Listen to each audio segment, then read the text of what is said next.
នៅឆ្នាំ1971ប្រទេសបង់ក្លាដេសបានឈានចូលទៅក្នុងរឿងរ៉ាវដ៏ឈឺចាប់បំផុតមួយនៅក្នុងប្រវត្តិសាស្ត្រជនជាតិភាគច្រើននៅបង់ក្លាដេសបានទាមទារឯករាជ្យពីប៉ាគីស្ថានប៉ុន្តែការតស៊ូនេះនាំឲ្យមានអំពើប្រល័យពូជសាសន៍ដ៏ឃោរឃៅបន្ទាប់ពីការបែកចែកឥណ្ឌានៅឆ្នាំ1947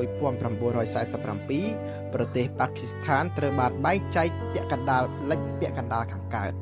ជនជាតិបង់ក្លាដេសដែលរស់នៅខាងកើតតែងតែទទួលការរើសអើងពីអំណាចនយោបាយខាងលិច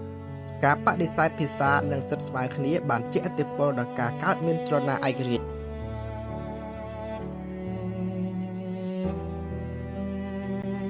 នៅថ្ងៃទី25ឆ្នាំ1971កងទ័ពប៉ាគីស្ថានបានចាប់ផ្ដើមប្រតិបត្តិការដើម្បីទប់ស្កាត់ចលនារបស់បង់ក្លាដេស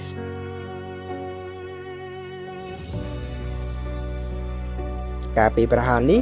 បាននាំឲ្យមានការសម្លាប់រង្គាលមនុស្សជាច្រើនរួមទាំងនិស្សិតសាស្ត្រាចារ្យនិងប្រជាជនសាមញ្ញ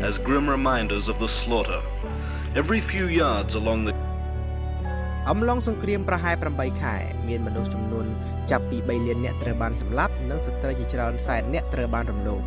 ជនជាតិហិណ្ឌូត្រូវបានប៉ុនប៉ងលុបបំបាត់ចេញពីសង្គមជនភៀសខ្លួនប្រមាណជាង10លាននាក់រត់ចេញទៅកាន់ឥណ្ឌា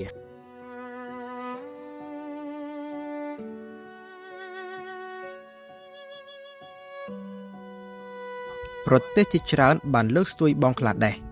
មានតែអាមេរិកប៉ុណ្ណោះដែលបដិសេធពាក្យ Genocide ខណៈដែលឥណ្ឌាបានចូលរួមសង្គ្រាមដើម្បីជួយសង្គ្រោះប្រជាជនបង់ក្លាដេសនៅថ្ងៃទី16ខែធ្នូឆ្នាំ1971បង់ក្លាដេសទទួលបានឯករាជ្យ